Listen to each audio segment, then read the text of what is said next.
Oh, yeah. One of my first jobs as a kid, guys, was at a pet store. All right. And one of my duties at this pet store was to take this big, huge motherfucking turtle named Goliath. I'm talking a huge turtle, one of those big motherfuckers, the huge ass shell. I would have to take this turtle, Goliath, out to this little play area outside of the pet store so he can do his business, get his little exercise, what have you. So I'd grab him by his shell and run him out there, hoping he doesn't piss on me on the way out, set him down, and go back inside and take care of the rest of my duties. Now, the good thing with Goliath is he was so slow, he couldn't go anywhere. So you could literally set him out there for hours if need be. But I would only set him out there for an hour. Around 8 o'clock, I'd get out at 9. So right before 9, I'd go back out there, pick him up, put him back in his cage inside the facility. But some nights, guys, I'd forget to take Goliath back inside, right? It's the end of the night. I'm taking care of everything else. I already set Goliath out at around 8. By 9 o'clock, I'm ready to punch out and get the fuck out. So around 1 a.m., I'd lay my head down back at home. I'd be ready for bed. I'd look up at the ceiling thinking about the day's events, the day that just went by, and everything that I needed to think about for the next day. And one of the first things I think about was, oh shit, Goliath is still in the yard. Goliath was never brought back in. Poor Goliath. But the cool thing with Goliath is you could go in the next morning, even if you weren't on shift the next morning, you drive over and there'd be Goliath. He didn't make it too far.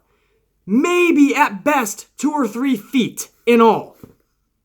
But that's all he walked, and you could tell he was aiming for this white picket fence. There was this one fence that separated the pet store to this nice, beautiful fucking house. Just this bright blue, it just looked like they were always having parties over there. It just looked like a fun place. And for some reason, Goliath was always trying to crash that party. That house. You could tell he always veered to that white picket fence. But the poor thing never made it far. Even when I gave him a whole night, he was so slow. I'd get there the next day. He'd be happy as hell that I forgot him because that's his best chance at getting to this white picket fence, to getting to that house. But then he'd see me pull up the next morning, and you could see his little head, and it was slow. Even his head, when he moves, it was slow, and he'd look at me, and he'd go, oh shit, it's BC. And he'd slowly go back, and he'd try to kick it into high gear, the little thing.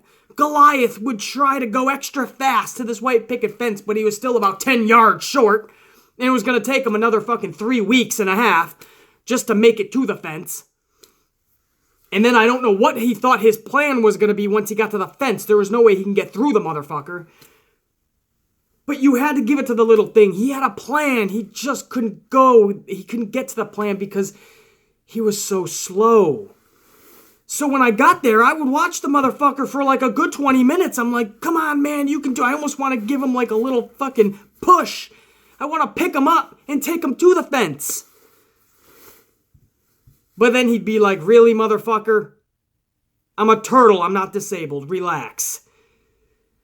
So I let him go on his own. But after 20 minutes and only another maybe 1 or 2 inches of movement, I had to pick him up and bring him back inside. Hit the reset button. And then we'd do it all again the following week when I would forget him again in the yard. Where am I going with this, right? There's a correlation with WWE, don't worry, and Monday Night Raw, and it has to do with Sasha Banks and Bayley. What people are saying, inevitable heel turn by either Sasha or Bayley, right? People are happy if they just get one. My question is, just like Carmella cashing in her Money in the Bank briefcase, when she finally does it, it's the same thing for the heel turn with Sasha or Bayley. Is anybody going to give a fuck? This heel turn is so slow and has zero momentum that I can honestly say it is an epic fail as of today. As of this morning, it is an epic fail, this whole heel turn. This thing should have been done months ago. The very latest, I said maybe Royal Rumble. Then we prolonged it and thought, okay, maybe there's something cool here with Bayley teasing a heel turn. So I said the very latest has to be Elimination Chamber, because Mania is coming up. Sasha and Bayley should be fighting for the strap at Mania. Not only are we not getting Bayley-Sasha for the strap at Mania, but here we are only, 4 weeks away from Mania, 4 or 5 weeks. A couple of Raws have already happened after Elimination Chamber, and we still don't have a clue what's going on with Bayley and Sasha. Now, there are some fans out there, and that's cool for you. Again, no right or wrong. If you're loving it, then you're loving it. That's all that matters. Some fans are loving the slow motherfucking build. To what? I don't even fucking know. But they're loving this little Bayley-Sasha thing. And they're okay with it lasting all the way to WrestleMania if need be.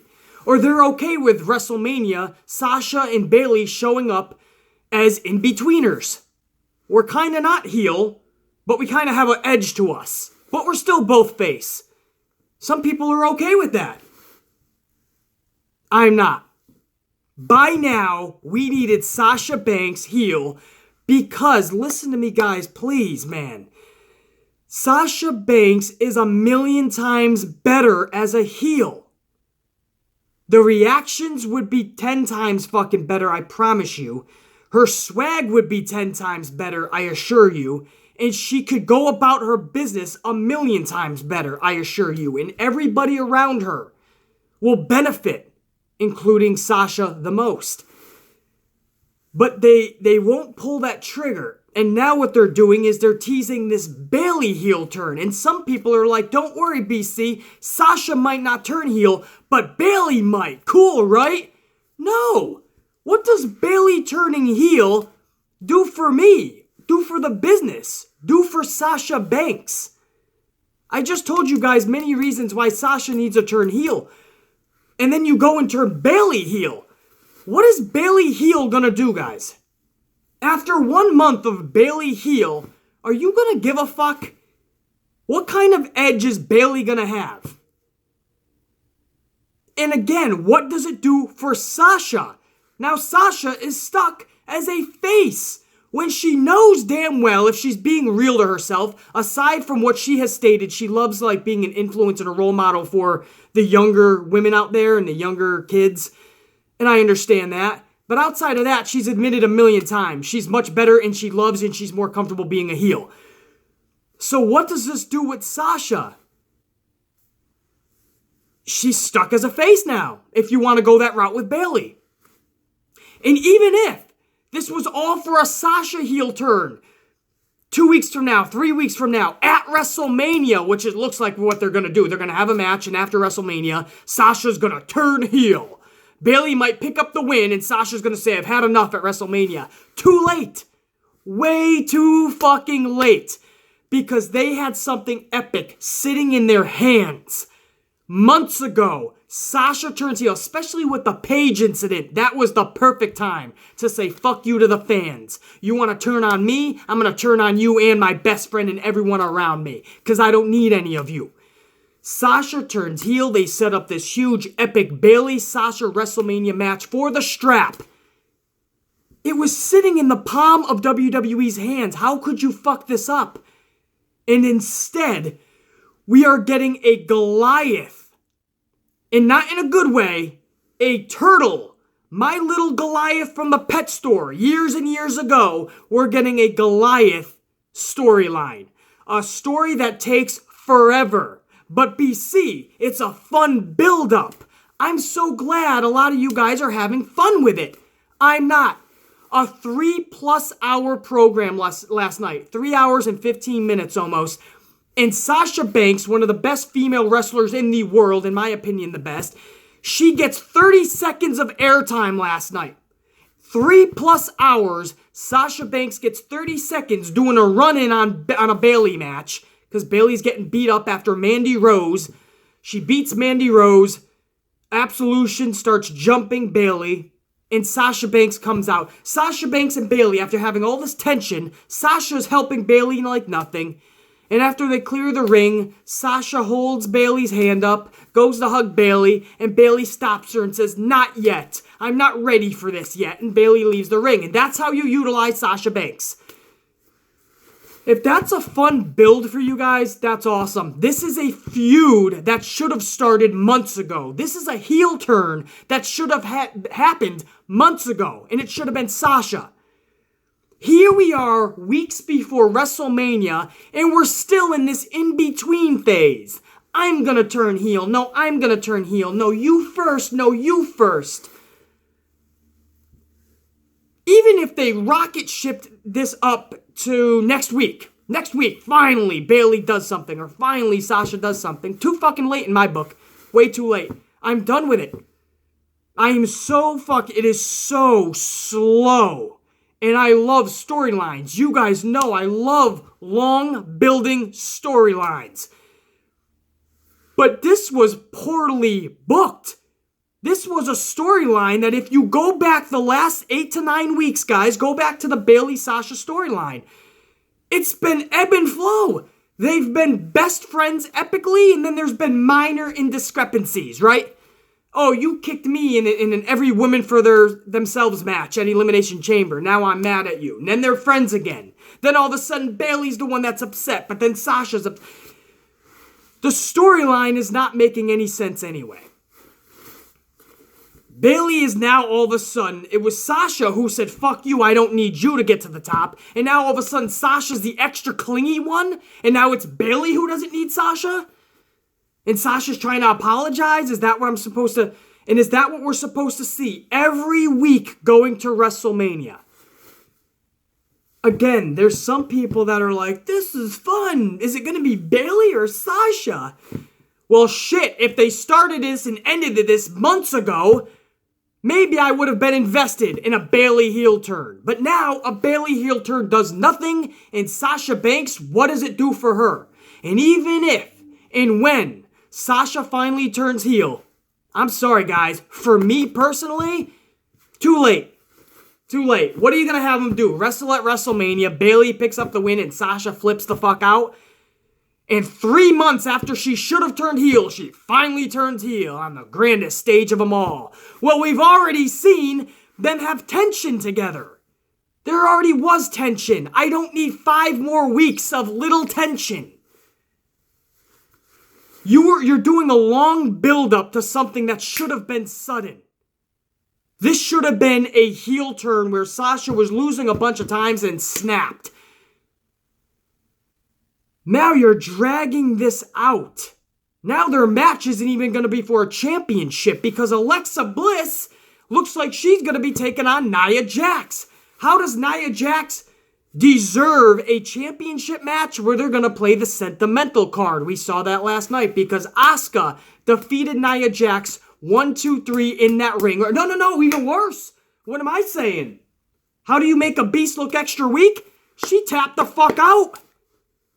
Nia Jax tapped the fuck out to Asuka last night. What should have happened? Nia Jax beating Asuka makes 0 sense. They did not build Nia Jax up the right way. The booking of Nia Jax has been so much ebb and flow, so much up and down, so much roller coaster, no consistency, no momentum at all for Nia Jax. That's why I said last week or the week before, I said, who gives a fuck if Nia Jax has a road or a path to WrestleMania? They were making this big deal. Nia Jax doesn't have a path to WrestleMania. A lot of females don't have a path. What makes Nia Jax so special that her path isn't clear? I can name you 10 females that don't have a path on the main roster alone. And they're not saying they don't have a path, but Nia's special because she's a bigger woman, because she looks like a beast? Doesn't matter. She doesn't act or wrestle like a beast. They don't book her like a beast, so why are we supposed to give a fuck or pump her up as a beast? Look at her as a beast, when WWE doesn't even look at her as a beast. So they want Nia to go out there, lose a bunch of matches, but still portray the fact that she's a beast and she deserves WrestleMania because she looks like a beast. Doesn't work for me. So last night, after losing the Elimination Chamber, she goes in last night and she taps out to Asuka. Alexa Bliss sits down with her backstage and starts giving her a sob story about, hey, Nia, I know you were bullied your whole life as a kid in high school, and you've been losing a lot lately, but you keep being you. And Nia Jax is in tears. I don't know what that was supposed to be about, but okay, we'll do one of those BC, let it play out things, right? maybe it's part of a bigger story. Okay, so what's the bigger story? It's looking like Asuka will definitely challenge Charlotte for their championship after Charlotte defeats Ruby Riott. Maybe Asuka appears, or on that Monday she announces it, or on that Tuesday on SmackDown. But it looks like Asuka should still be over there on SmackDown fighting Charlotte for that strap at WrestleMania. And it looks like that would only leave Alexa versus what? Nia? Because Bayley and Sasha are going to be having their in-betweener fight. They're going to have their tension wars. WrestleMania between Sasha and Bayley is going to be about who pissed off the other more. Nothing else is going to be on the line. Friendship is going to be on the line. I'm over that story. So Alexa versus Nia, more friendship on the line, right? How does Nia Jax fit into WrestleMania? She loses a bunch, cries, and all of a sudden you're in? That starts a feud with Alexa all of a sudden? I have a funny feeling that Nia Jax is going to weasel her way in to a championship match at WrestleMania. And if they don't put Asuka with Charlotte, then you're looking at another triple threat like the Intercontinental Championship, like they did last night. They officially announced it as we knew they were. The Miz, Finn Balor, and Seth Rollins. After last night's weird handicap match that should have never happened anyway. And now we're going to get Nia Jax versus Alexa versus Asuka then, if they don't have Asuka versus Charlotte. So another triple threat match. I just, for the women, they had the easiest, simplistic booking right there in the palm of their hands, and it would have been epic. Would have been epic. And for some reason, they just don't go with it. They don't go with the easy way, man. They go with the easy way out, definitely. When it comes to booking, they go with the easy way. But when it comes to the easy, phenomenal booking that they could do because it falls in their lap, they won't do it. They'll do the hardest thing possible that makes zero sense. It's almost like they'll overthink it to the point where it's like, fuck, let's give them a schmaz. Let's throw everyone in there together in one match. That'll be interesting and entertaining. We haven't seen multi-person schmaz matches in hours. So that's the women. I'm not happy with where they're going with the Nia Jax situation. She just loses a bunch, cries a little bit, and she'll be at WrestleMania, it looks like. Sasha Banks and Bayley. Who's going to turn heel? Well, I can tell you one thing that we definitely know. Who doesn't give a fuck? BC. I no longer give a fuck about Sasha Banks turning heel. I'm done. As of this morning, I'm done with the Sasha Banks heel turn because I no longer give a fuck. If it happens this morning on Instagram, if we find out on Instagram that Sasha Banks attacked Bayley while Bayley was doing a live Instagram, I don't care. In 16 minutes, if this happens, I don't give a fuck. And if Bayley turns heel, I really don't give a fuck. What do you really think that's going to do for Bayley's career? And what's it doing for Sasha? Come on, guys. Think, man. Again, if you're cool with it, that's all that matters. If you're happy, that's awesome. This is my channel, and this is how I'm feeling some type of way about this shit. Now we'll move on to Roman Reigns, Brock Lesnar. Roman Reigns and Brock Lesnar. Paul Heyman goes out there last night. You guys know I love Paul Heyman. There's not many better than him on the mic, if any. But last night, I couldn't help but think, blah, blah, blah, please shut the fuck up during his promo. Because Paul Heyman just 10 minutes spewing nonsense about Roman's family, about how if Roman gets the championship, he's going to have to be there on Mondays and Tuesdays and on pay-per-views, and he won't be able to see his family, or something. That's what I got out of the whole promo. I don't even know what he was trying to say. Maybe I heard it wrong. But I'm thinking, Brock only shows up once every couple of months. He doesn't have to be there Mondays and Tuesdays, and so what do you mean Roman has to do that? Or was he trying to say, hey, if Roman captures that, then he can be with his family more because he doesn't have to be on TV with the championship? Who knows what he was saying? I don't know if I was more confused or I just didn't give a fuck.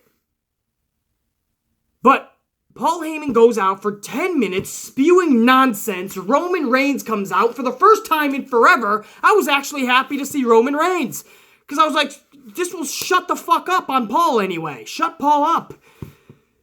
Give him a spear. Do something. Shut this motherfucker up. Roman comes down, and kind of weird for Roman. You know, you had the initial boos, a little bit of cheers from the kids and the ladies and some dudes. But once the music ended, there was like no reaction.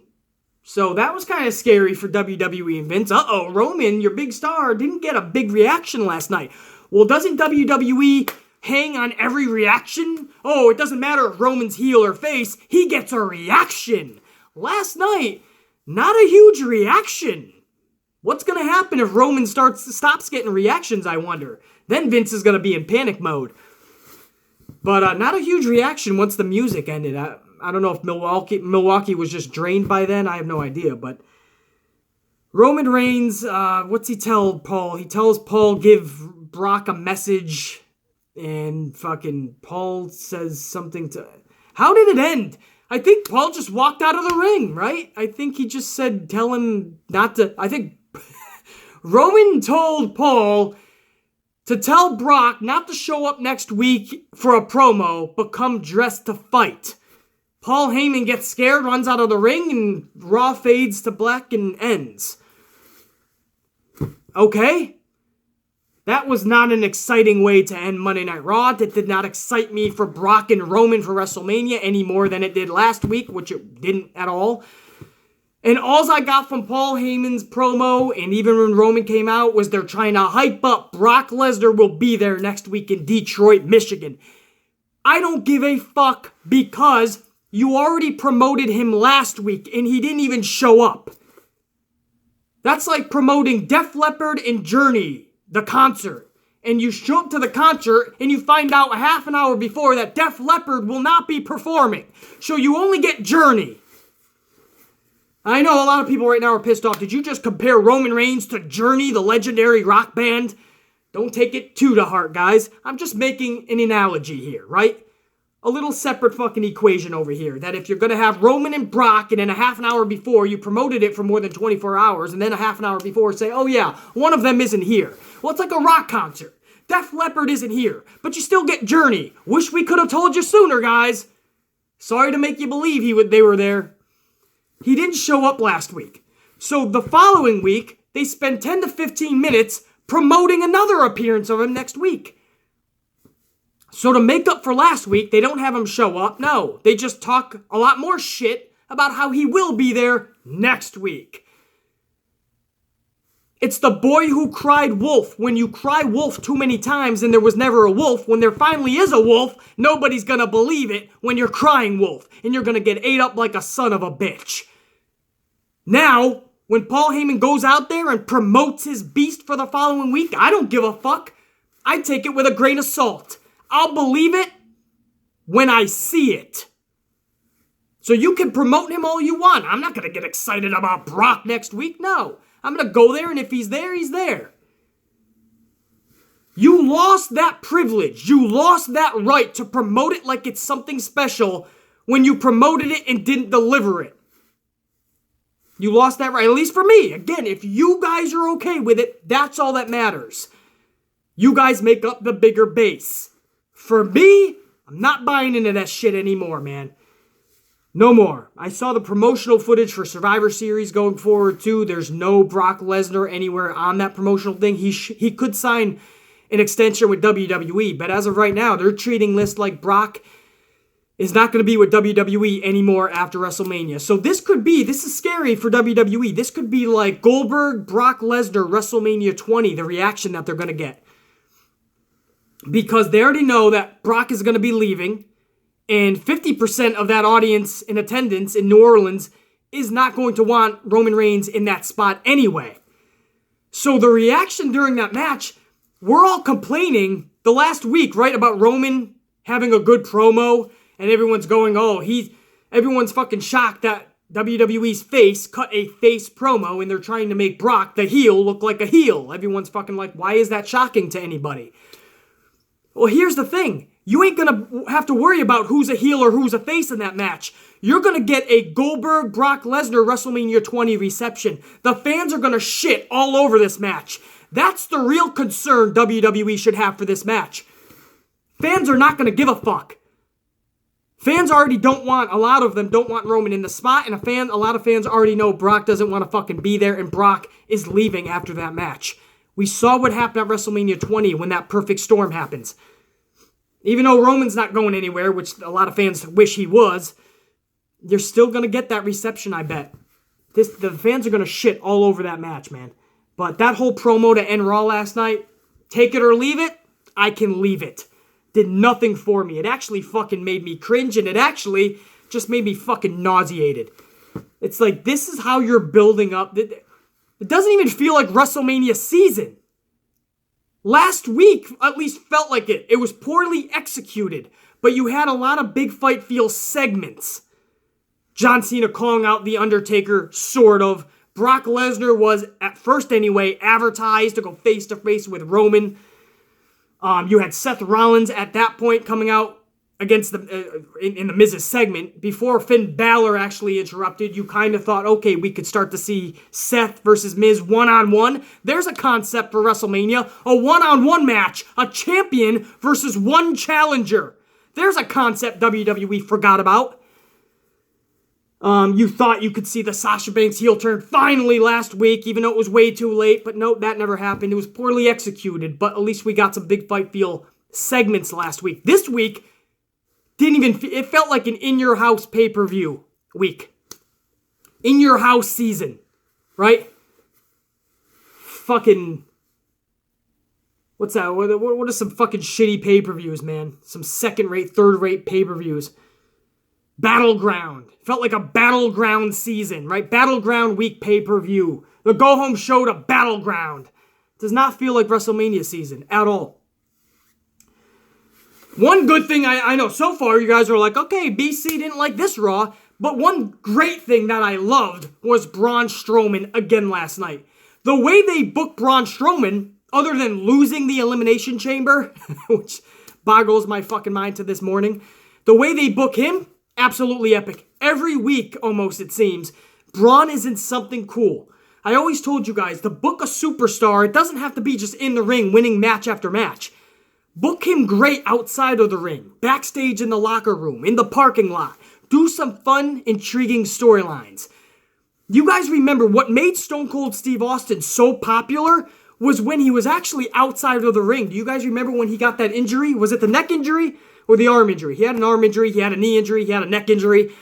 It was a combination of injuries that kept Steve Austin outside. I think it was the neck injury, though.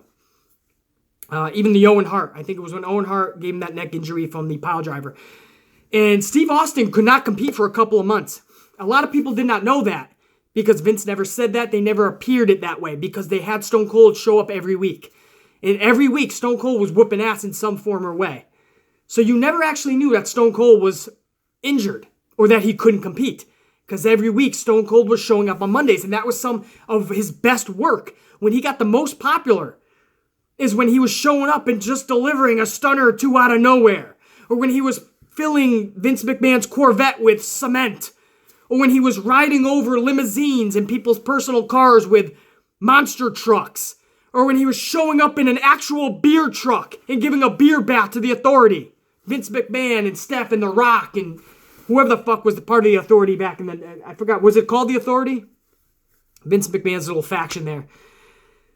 That's when Stone Cold rose to the top, when he was doing all this fun shit outside of the ring. That's what they have Braun doing right now. And Braun is showing that every week he's living up to what booking is telling him to do. He's living up to the expectations that Vince wants him to live up to. He's grabbing these imaginary brass rings and making them a reality. And yet, Braun Strowman doesn't have anything for Mania. Or Braun Strowman isn't in the main event already for Mania. Some people are saying, oh, BC, there's a rumor that Braun Strowman is a backup plan for Roman in case Roman Reigns goes down in this steroid bust. Believe me, guys, Roman Reigns is taking on Brock at WrestleMania. So they're going to have a plan for Braun and a plan really fucking soon. If Braun is your backup plan and you've been building him up to be your biggest fucking star, because that's what he's been being built up to, and he's a backup plan for somebody else, then that's when you know there's a problem in WWE. When Braun Strowman is a backup plan. Does Braun Strowman look like a backup plan to you? Does he look like he's been being booked as a backup plan to you? But Vince McMahon's obsession with Roman Reigns is keeping Braun Strowman from reaching his full potential. Could you imagine the storylines if Braun eliminated everybody in the Elimination Chamber? Instead, he eliminates everybody but the final guy, which ruined everything. Because nobody's going to remember him taking out 5 other people. They're going to remember him not being able to take out the 6th and the most important, Roman. You get a reaction. Half the people cheer, half the people boo. So we love this. But you built up a star that if you finally put him in overdrive and gave this a full throttle push for Braun Strowman, you could get 100% of the people cheering hysterically for this motherfucker. Merchandise would probably double what Roman Reigns is pulling in. Yet they won't do it. Can somebody tell me why they will not just go full throttle on Braun Strowman? Why? After 4 failed years of trying to push Roman, are they refusing to push a new star? And again, this is zero hate for Roman. I don't mind the guy. But it's clear as somebody who doesn't love Roman, doesn't hate Roman, somebody who actually watches you two sides fight each other, the Roman haters and the Roman lovers. I love watching you guys go to war because I'm bipartisan. I call it right down the middle. And I love watching you guys go to war, but it's nonsensical. As someone who's bipartisan, who has been watching this unfold for the last 4 years, not picking a side, I can tell you that Roman in this match makes 0 sense at all. After 4 years, and he cannot get the crowd to invest one way or the other. And at last night, the crowd didn't even seem to give a shit about Roman Reigns. Then why not at that point, after 1 year of a failed experiment, after 2 years, 3 years, year number 4, why not try to push a new superstar? Why not try to make a new superstar? Seth Rollins, the 65-minute gauntlet match Iron Man, I call him. The momentum you could have had with him. And instead, he's in a triple threat at WrestleMania for the IC Championship. A triple threat. At the very least, he should be one-on-one with The Miz. But he's got to play around with Finn Balor. You killed Seth's momentum. Braun Strowman has been being booked the best that I've seen anyone booked in the last 10 years for WWE. And he might be a backup plan. And if he's not a backup plan, well, he doesn't even have a WrestleMania match.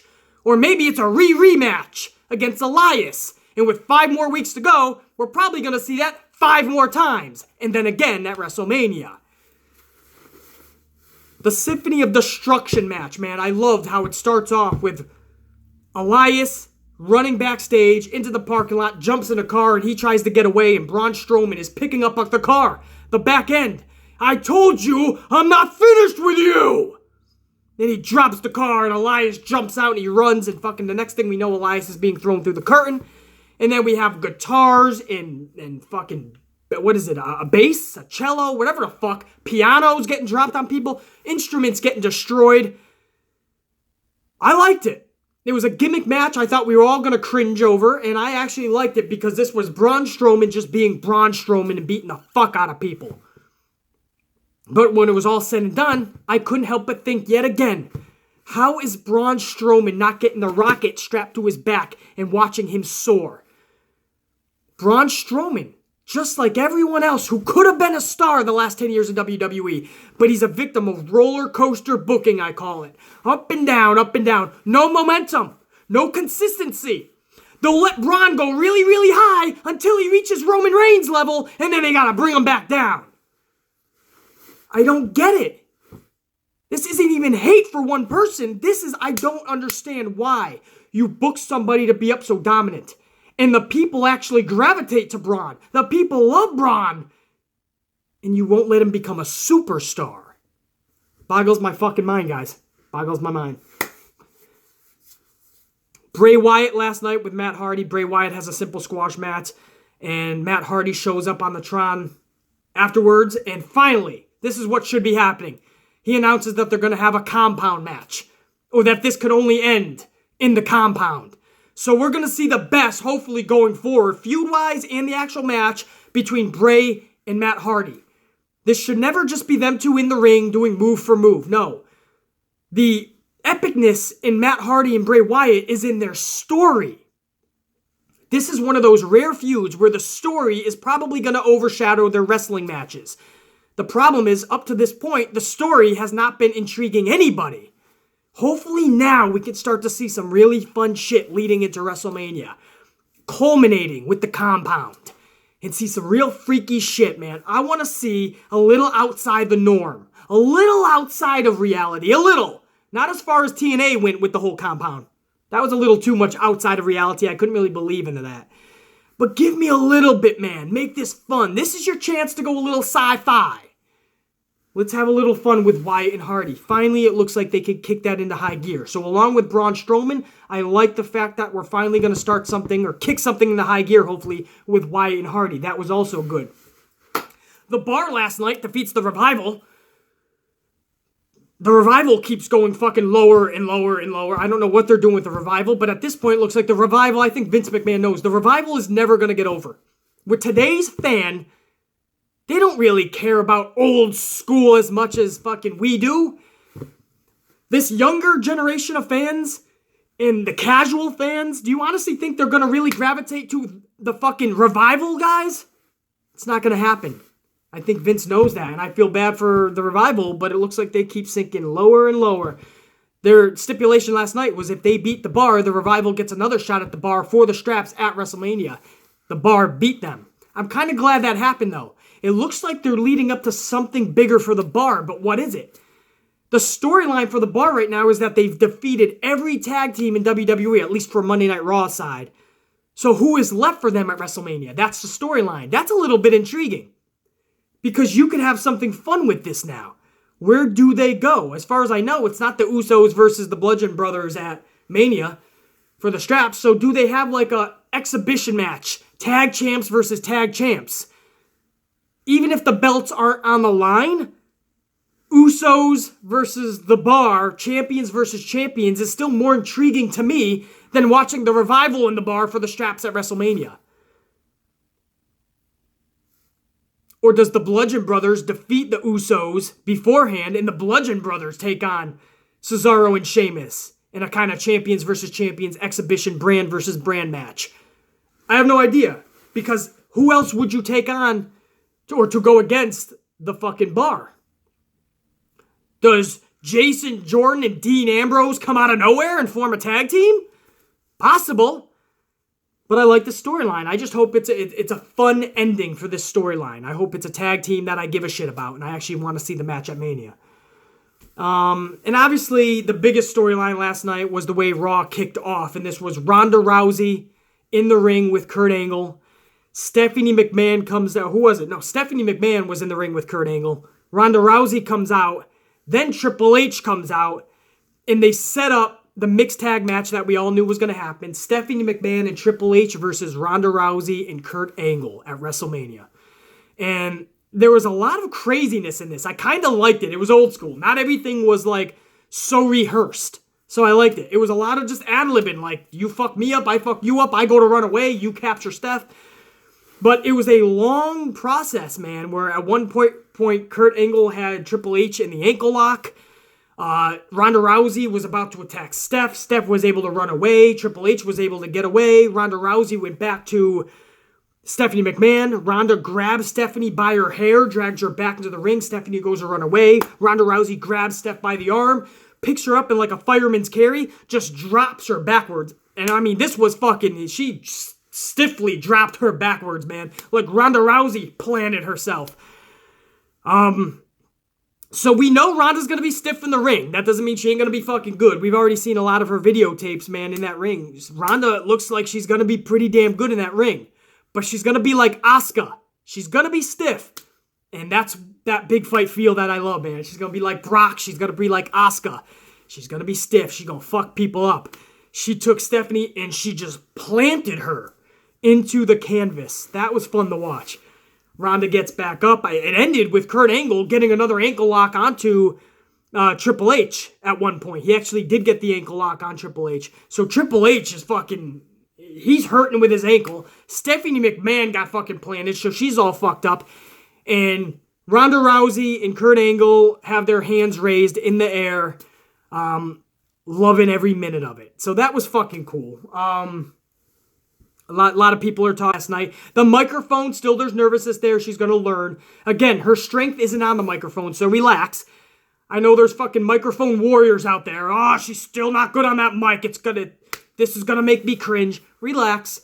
She's not going to be known for her mic work, luckily. She is one of those ass kickers. Like Asuka, like Brock. Just like Asuka and Brock. They're not known for microphone work or their promos. They're going to go out there and kick ass. Ronda's from the heart and the mind. That's what I love about her, man. That's what makes her cute as hell, and that's what makes her badass as hell. You get the best of both worlds at Ronda. I love that. And last night you got that. As far as the smiling, some people are like, oh, is she smiling too much, Beastie? I can't tell if that's ruining the... Not really. Coming to the ring, I want it more serious. After she beat the fuck out of Steph, I'm okay with a smile. Like, I just did that, because what did you think was going to happen? I'm Ronda Rousey. You're Stephanie McMahon. I fucked you up, and I'll keep doing it every week we're in the ring together. I'm okay with that smile at the end. Coming to the ring, that needs to stop. You know what I mean? You can only do the Bayley routine so long. You know, oh, I'm in WWE. It's my dream. Yay. Go lucky. Happy go lucky. That's got to stop eventually. Otherwise, it's going to piss me off like the Jason Jordan. Every time Jason Jordan comes to the ring, it's like he's going to Lollipop Land. It's like he's going to the arcade with his father. Woo! I'm going to have fun today, Dad. Wipe the smile off your face and let's get serious. With Ronda, after she's done whooping that ass, in the UFC, she used to smile too a lot. I'm okay with that. But they got to be careful. This is my concern with this. We saw a lot of physicality between those four last night. There's still 5 Raws to go, right? 4 or 5, something like that, of Raws to go before WrestleMania. 4 or 5. That's a lot of Raws. Ronda Rousey has been fully announced officially for every single Raw going into Mania, which shouldn't be a surprise. Didn't they announce her as full-time? So obviously she's going to be at every Raw. But we already saw a lot of physicality. How much farther can you go with these 4? How much more physicality before they finally get to WrestleMania and we've seen it all?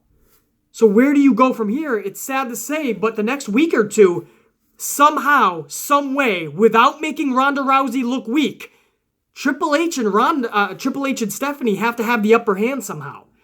If not in a physical way, in some badass promo where the odds are really stacked against Ronda and Kurt somehow. Something has to happen where the odds go more into their favor. Because think about it, guys. Ronda and Kurt Angle have to win the match at WrestleMania.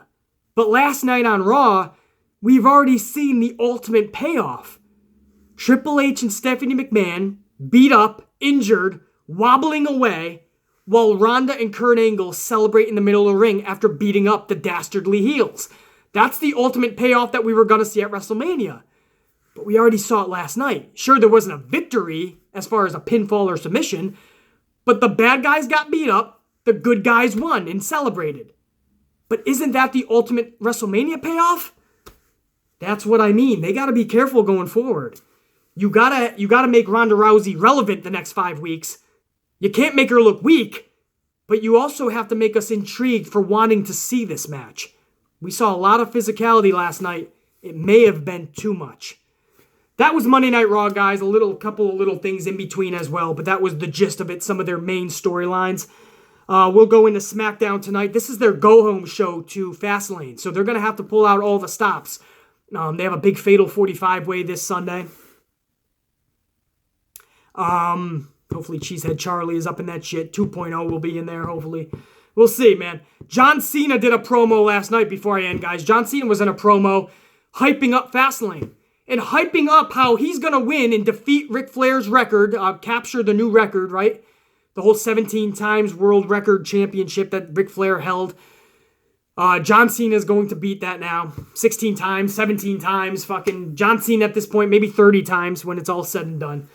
And John Cena said, but if I'm AJ Styles, I'm not going to take his WrestleMania spot. I'm going to give him a new moment. And what I would do if I'm AJ Styles is I would immediately cash in my clause and make WrestleMania's Shinsuke versus AJ Styles match even more epic and make it a triple threat match. Cena versus Nakamura versus Styles, and I wanted to put my head through a concrete wall or just dive my whole entire body outside of a third-story window. Because I assure you, that would not make Nakamura Styles better, because what we really want to see, the one match WWE is actually at this point giving us, is Styles versus Nakamura. Why would you throw another person in and now make it a schmaz match when we already have a triple threat match at Mania? At least one that we know of for the Intercontinental title. Finn, Seth, Miz. The women are probably going to have one of some sort. There's going to be a multi-men's match, definitely. And now you're actually thinking about making the one match we all wanted to see, Nakamura versus Styles, and now you want to throw Cena in there to grab some spotlight. For what reason? Hopefully that doesn't happen, guys.